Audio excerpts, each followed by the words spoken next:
ಈಗ 765 ಕೋಟಿ ಆಗಿರುವಂತದ್ದು ಕಲೆಕ್ಷನ್. ಸೊ 1000 ಕೋಟಿ ಆಗ್ಲಿ ಅಂತ ಅಂದ್ಬಿಟ್ಟು ನಿರೀಕ್ಷೆ ಇದೆ, ಹಂಗೆ ಆಗ್ತಾ ಇದೆ. ಸೊ ಎಷ್ಟು ಖುಷಿ ಇದೆ ಕಲೆಕ್ಷನ್ ಅಲ್ಲೂ ಆ ಮಟ್ಟಿಗೆ ಹೋಗ್ತಾ ಇರೋದು, ಇತಿಹಾಸ ಬರೀತಾರಂತ. ಸರ್ ನನಗಿದು ಆಕ್ಚುಲಿ ಮೊದಲನೇ ಸಿನಿಮಾ ಸರ್. ಇಷ್ಟು ದೊಡ್ಡ ಕಲೆಕ್ಷನ್ ಆಗುತ್ತೆ ಅಂತ ನಾನು ನಿಜವಾಗ್ಲೂ ನಾನು ಏನೋ ಕನ್ಸಲ್ಲೇ ಆಗ್ಲಿ ನಾನು ಯಾವತ್ತೂ ಅನ್ಕೊಂಡವನೇ ಅಲ್ಲ. ಬಹಳ ದೊಡ್ಡ ಯಶಸ್ಸು ಕಾಣ್ತಿದೆ. ಅದು 1000 ಕೋಟಿ ಅಲ್ಲ, ಇನ್ನು 2000 ಕೋಟಿ ಹೋಗುತ್ತೆ. ಅದು ಜನರು ಅದನ್ನ ಮಾಡ್ತಾರೆ ಅಂತ ನಂಬಿಕೆ ಇದೆ. ಅಷ್ಟೇ ಸರ್, ಇಷ್ಟ ಹೇಳಕ್ಕೆ ಇಷ್ಟಪಡ್ತೀನಿ. 1000 ಕೋಟಿ ಕಲೆಕ್ಷನ್ ಗಿಂತ 1000 ಕೋಟಿ ಜನಗಳ ಪ್ರೀತಿ ನಮ್ ಕಾಂತಾರ ಮೇಲೆ ಇದೆಯಲ್ಲ, ಅದೇ ಸಾಕು. ಅದೆಲ್ಲೋ ಬಾಂಬೆಯಲ್ಲಿ ಅಣ್ಣನ್ನ ಕೊಂಡಾಡ್ತಿದ್ದಾರೆ, ಇನ್ನೊಂದ್ ಯಾವ್ದೋ ಊರಿಗೆ ಹೋದ್ರೆ ಅಣ್ಣನ್ ಕೊಂಡಾಡ್ತಿದ್ದಾರೆ. ಯಾರು ಸರ್ ನಮ್ ಕನ್ನಡಿಗರು, ನಮ್ ಹೆಮ್ಮೆ. ಏನಂತಾರೆ ಇನಿಷಿಯಲಿ ಇಂದ ಬೆಳೆದಿದ್ ರಿಷಬಣ್ಣ, ಅದನ್ನ ನೋಡಕ್ ಎಷ್ಟು ಖುಷಿ ಆಗುತ್ತೆ ಸರ್.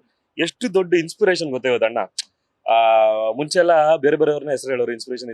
ಇವತ್ತು ರಿಷಬಣ್ಣನ ಎಷ್ಟು ಜನಕ್ಕೆ ಇನ್ಸ್ಪೈರ್ ಮಾಡ್ಯಾರ ಅಂದ್ರೆ, ಎಷ್ಟು ಜನ ಫಿಲ್ಮ್ ಮೇಕರ್ಸ್ಗೆ, ಎಷ್ಟು ಜನ ಏನಂತಾರೆ ಬಡ ಮಕ್ಕಳಿಗೆ ಎಷ್ಟು ಜನರ ಇನ್ಸ್ಪೈರ್ ಮಾಡ್ಯಾರ ಅಂದ್ರೆ, ಅವ್ರು ಮಾಡೋ ಒಂದಷ್ಟು ಒಳ್ಳೆ ಕೆಲಸಗಳಾಗಿರ್ಬೋದು, ಶಾಲೆಯಿಂದ ಹಿಡಿದು ಇನ್ನೊಂದಷ್ಟು ಯೋಜನೆಗಳಿದೆ ಅಣ್ಣನ ಹತ್ರ. ನಾವು ಅದೇ ಸೆಟಲ್ ಮಾತಾಡ್ತಿರುವಾಗ ಅಣ್ಣನ ಯೋಜನೆಗಳು ಭಯಂಕರ ಇದೆ.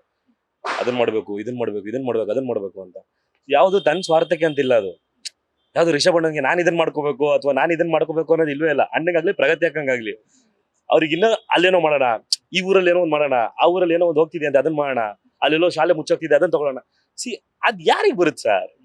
ಮತ್ ಒಂದ್ ನ್ಯಾಷನಲ್ ಅವಾರ್ಡ್ ತಗೊಂಡಿರೋಂಥ ವ್ಯಕ್ತಿ ಇಷ್ಟು ಕಷ್ಟಪಟ್ಟು 3 ಗಂಟೆ ರಾತ್ರಿ ಕೆಲಸ ಮಾಡುವಂತದ್ದು ಏನಿದೆ ಸರ್? ಏನಂತಾರಲ್ಲ ಇನ್ಸ್ಪಿರೇಷನ್. ಮಲಗ್ತಿದ್ದೆ 1 ಅವರ್ ಇನ್ಸ್ಪಿರೇಷನ್ ಆಯ್ತಾ, ಮಲಗ್ತಿದ್ದೆ 1 ಅವರ್ ಅಣ್ಣ ಅಷ್ಟು ಡೈರೆಕ್ಷನ್ ಮಾಡಿ, ಆಕ್ಟಿಂಗ್ ಮಾಡಿ, ಮಕ್ಳನ್ನು ಫ್ಯಾಮಿಲಿನ ನೋಡ್ಕೊಂಡು ಹೆಂಗೆ ಸರ್, ಹೆಂಗ್ ಸಾಧ್ಯ?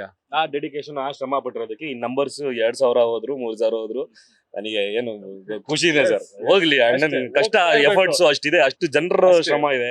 ಹೋಗ್ಲಿ, ಆಶೀರ್ವಾದ, ಜನತೆ ಆಶೀರ್ವಾದ. ಆಮೇಲೆ ಇನ್ನೊಂದು ಸರ್ ಏನ್ ಗೊತ್ತಾ, ಪ್ರಗತಿ ಆಕ್ಷನ್ ಬಗ್ಗೆ ಹೇಳ್ತೀನಿ ಸರ್. ಇವಾಗ ಯಾರೇ ಒಬ್ರು ಹೋಗ್ತಾರೆ ಸರ್, ಜೂನಿಯರ್ಸ್ ಆಗ್ಲಿ ಇಲ್ಲ ದೊಡ್ಡ ದೊಡ್ಡ ಆರ್ಟಿಸ್ಟ್ ಗಳೇ ಆಗ್ಲಿ, ಏನೋ ಕಾಸ್ಟ್ಯೂಮ್ ಸರಿ ಇಲ್ಲ ಅಂತಂದ್ರೆ ಸ್ವತಃ ಅವರೇ ಕಟ್ಟೋರು ಸರ್.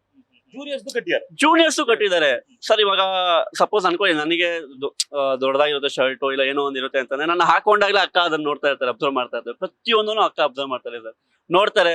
ಯಾಕೋ ಮಗ ನಿನ್ಗೆ ಇಷ್ಟ ಆಗ್ತಿಲ್ವೇನೋ ಅನ್ನೋರು, ಸಾಕ ಹೌದಕ್ಕ ಅಂತ ಇಮಿಡಿಯೇಟ್ ಕರೆದಿ ಅವ್ರು ಏನು ಅವ್ರ ಟೀಮ್ ಏನಿದೆ ಸರ್ ಅವ್ರಿಗೆ ಹೇಳಿ ಅದನ್ನ ಇಮಿಡಿಯೇಟ್ ನಮ್ಗೆ ಏನು ಅಲ್ಲೇ on spot sir, on spot. Ramanna, ಗೋವಿಂದನ, ಅಜಿತ್ ಬ್ರೋ, ನಮ್ರತ ಅವರು, ಕಿಣ್ಣಣ್ಣ ಅವರೆಲ್ಲರೂ ಇದ್ರು ಸರ್. ಪ್ರತಿಯೊಂದು ಬಹಳ ಅಚ್ಚುಕಟ್ಟಾಗಿ ನೋಡ್ಕೊಂಡಿದ್ದಾರೆ. ಇದು ಎಷ್ಟು ಪ್ರಗತಿ ಯಾಕಂಗೆ ಎಷ್ಟು ನಾವು ಥ್ಯಾಂಕ್ಸ್ ಹೇಳಿದ್ರು ಕಮ್ಮಿನೇ. ಪ್ರಗತಿ ಯಾಕ ಬಂದ್ಬಿಟ್ಟು ಇಡೀ ಕಾಂತಾರ, ಈ ಕಾಂತಾರ ವರ್ಲ್ಡ್ ಅಂತ ಇದೆಯಲ್ಲ, ಅದಕ್ಕೆ ದೊಡ್ಡ ಶಕ್ತಿ ಪ್ರಗತಿ ಯಾಕ. ಹೌದು ಆಯ್ತಾ, ಇದು 2 ಮಾತಿಲ್ಲ ಅವ್ರ ಬಗ್ಗೆ. ನಿಜವಾಗ್ ನನ್ಗೂ ಅಷ್ಟು ತಮ್ಮನ್ ಸಾನ ಕೊಟ್ಟು ಏನೋ ಒಂದ್ ಇದ್ರು ಮಗ ಇಲ್ಲ ಬಿಡು, ಏನ್ ತಲೆ ಕೆಡಿಸ್ಕೊಬೇಡ ಬಿಡು, ನಾವಿದೀವಿ, ನಾವ್ ಮಾಡ್ತೀವಿ, ಡೋಂಟ್ ವೆರಿ, ಆರಾಮಾಗಿರಷ್ಟೇ, ನಿನ್ ಕೆಲಸ ನೀನ್ ಮಾಡು ಆಯ್ತಾ, ಯಾರು ಹೇಳಲ್ಲ. ಖುಷಿ ಅಕ್ಕ ಎಲ್ಲರೂ. ಸೊ ಇದ್ರ ಮಧ್ಯೆ ಒಂದಷ್ಟು ಸೀನ್ಸ್ ಗಳು ಇನ್ನೂ ಜಾಸ್ತಿ ಇತ್ತು. ಸೊ ಲಿಮಿಟೇಷನ್ಸ್ ಇರೋದ್ರಿಂದ ಟೈಮ್ದು ಒಂದು ಅದ್ಭುತವಾದ ಒಂದಷ್ಟು ಸೀನ್ಸ್ ಗಳನ್ನ ಸಿನಿಮಾದಲ್ಲಿ ಇಲ್ಲ ಅಂತ. ಸುಮಾರು ಎಷ್ಟಿರ್ಬೋದು ಆತರ ಅಂತ ಸರ್? ಆ ತರದ್ದು ಗೊತ್ತಿಲ್ಲ, ತೆಗೆರೆ ಒಂದ್ ಸಿನಿಮಾನೇ ಆಗ್ಬೋದಾ ಅಂತ. ಸುಮಾರು ಶೂಟ್ ಆಗಿರುತ್ತೆ ಸರ್. ಯಾವತ್ತು ಲಾರ್ಜ್ ಸ್ಕೇಲ್ ಶೂಟ್ ಮಾಡುವಾಗ ನಾನೊಬ್ಬ ಡೈರೆಕ್ಟರ್ ಆದ್ರು ಅಥವಾ ನೀವ್ಯಾರ ಡೈರೆಕ್ಟರ್ ಆದ್ರು ಎಷ್ಟು ಸಿಗುತ್ತೋ ಅಲ್ಲಿಂದ ತಗೋತೀವಿ ನಾವು. ಮತ್ತೆ ಇನ್ನೊಂದು ಆ ಜಾಗಕ್ಕೆ ಹೋಗಿ ಮತ್ತೆ ಆ ಸೆಟಪ್ ಹಾಕೊಂಡು ಮತ್ತೆ ಆರ್ಟಿಸ್ಟ್ ನಾವು ಪರ್ಫಾರ್ಮ್ ಮಾಡ್ಸಕ್ಕಾಗಲ್ಲ. ಎಷ್ಟು ಸಿಗುತ್ತೋ ತಗೋತೀವಿ.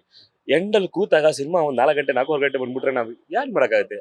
ಎಷ್ಟು ತೋರಿಸ್ಬೇಕು ನಾವು ಅಷ್ಟೇ ತೋರಿಸ್ಬೇಕಾಗುತ್ತೆ ಸಿನಿಮಾನ. ಸೊ ಒಂದಷ್ಟು ಸೀಕ್ವೆನ್ಸ್ಗಳು ಆತರ ಕಟ್ ಆಗಿರೋಂಥದ್ದು ಇದೆ. ಅದೇ ಅದೆಲ್ಲ ತೆಗೆರೆ ಒಂದ್ ಸಿನಿಮಾನೇ ಆಗುತ್ತೆ. ಚಾಪ್ಟರ್ 2 ಒಂದಷ್ಟು ಸೀಕ್ವೆನ್ಸ್ ಗಳು ಈ ಸಿನಿಮಾದಲ್ಲಿ ಇತ್ತ ಅಂತ, ಅಂದ್ರೆ ಎಡಿಟ್ ಆಗಿರೋಂತ ಒಂದಷ್ಟು ಇಟ್ಕೊಂಡಿರುವಂತ ಫುಟೇಜ್. ಅದ್ರ ಬಗ್ಗೆ ಐಡಿಯಾ ಇಲ್ಲ ಸರ್. ಅದ್ರ ಬಗ್ಗೆ ಐಡಿಯಾ ಇಲ್ಲ ಸರ್. ನೀವು ನಂಬಲ್ಲ, ಈಚ್ ಅಂಡ್ ಎವ್ರಿ ಡೇ ನಾವ್ ಎಕ್ಸ್ಪೆಕ್ಟೇಷನ್ ನಮ್ದು ಬರ್ಮೆಗೆ ಹಂಗಿತ್ತು ಗೊತ್ತಾ. ಇವತ್ತು ಪಕ್ಕ ರಾಜ ಇದ್ ಮಾಡ್ತಾರೆ, ರಾಜ ಬಂದು ಹಿಂಗೇನೋ ಆಗತ್ತೆ ಅಂತ.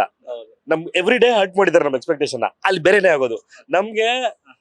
ಅಣ್ಣ ಬರೋರ ಪ್ರತಿ ಸೀನ್ ಮುಂಚೆ ಅಣ್ಣ ನಮ್ಗೆ ಹೇಳೋರು, ನೋಡ್ರೋ ಹಿಂದೆ ಸೀನ್ ಹಿಂಗಾಗಿರತ್ತೆ, ಮುಂದೆ ಸೀನ್ ಹಿಂಗ್ ಹೋಗ್ತಾ ಇದೀವಿ, ಈ ಮೂಡಲ್ಲಿ ಇರ್ತೀವಿ, ಈ ಫೀಲ್ ಅಲ್ಲಿ ಇರ್ತೀವಿ ಅನ್ನೋದನ್ನ ಹೇಳೋರು ಬಿಟ್ರೆ ಕಂಪ್ಲೀಟ್ ಲೈನು ನಮ್ಗೆ ಗೊತ್ತೇ ಇಲ್ಲ. ಡಬ್ಬಿಂಗ್ ಮಾಡುವಾಗ್ಲೂ ನಮ್ಗೆ ಕಂಪ್ಲೀಟ್ ಲೈನೇ ಗೊತ್ತಿಲ್ಲ. ಟಕ್ ಟಕ್ ಟಕ್ ಟಕ್ ಶಿಫ್ಟ್ ಟಕ್ ಟಕ್.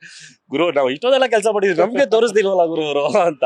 ಆ ಕ್ಯೂರಿಯಾಸಿಟಿ ಕೊನೆವರೆಗೂ ಇತ್ತು. ಯಾವಾಗ ಪ್ರೀಮಿಯರ್ ನೋಡಿದ್ವೋ ಅವಾಗಲೇ ನಾವು ಒಂದು ಫುಲ್ ಸ್ಟ್ರೆಚ್ ಸಿನಿಮಾನ ನೋಡಿದ್ವಿ. ಸೊ ನಮ್ಮ ಅಲ್ಲಿವರೆಗೂ ಯಾವುದೇ ರಾಜರ ಸೀಕ್ವೆನ್ಸ್ ಶೂಟ್ ಮಾಡುವಾಗ ನಮ್ಗೆ ಯಾರಿಗೂ ಶೂಟ್ ಇರ್ತಿರ್ಲಿಲ್ಲ. ಸೊ ಅಲ್ಲಿ ಏನ್ ಮಾಡ್ಯಾರ ಗೊತ್ತಿಲ್ಲ, ಅಲ್ಲಿ ಏನ್ ನಡೆದಿದೆ ಗೊತ್ತಿಲ್ಲ, ಹಿಂದೆ ಮುಂದೆ ಏನಾಗಿದೆ ಗೊತ್ತಿಲ್ಲ ನಮ್ಗೆ. ಪ್ರತಿ ಶಾರ್ಟ್ ಬಂದಾಗ್ಲೂ ಅಣ್ಣ ಹೇಳೋರು, ಮಚ್ಚ ಹಿಂದೆ ಹಿಂಗಾಗಿದೆ ಕಣ, ಮುಂದೆ ಹಿಂಗಾಗಿದೆ, ಈ ಮೂಡಲ್ಲಿ ನಾವು ಹೋಗ್ತೀವಿ, ಇಲ್ಲಿ ದುಃಖ ಇರತ್ತೆ, ಇಲ್ಲಿ ಖುಷಿಯಾಗಿ ನಡ್ಕೊಂಡು ಹೋಗ್ತೀವಿ. ಈ ತರದನ್ನ ಅಣ್ಣನೇ ಔಟ್ಪುಟ್ ಕೊಡ್ತಾ ಹೇಳ್ಕೊಂಡು ಹೋಗಿದ್ವಿ. ಸೊ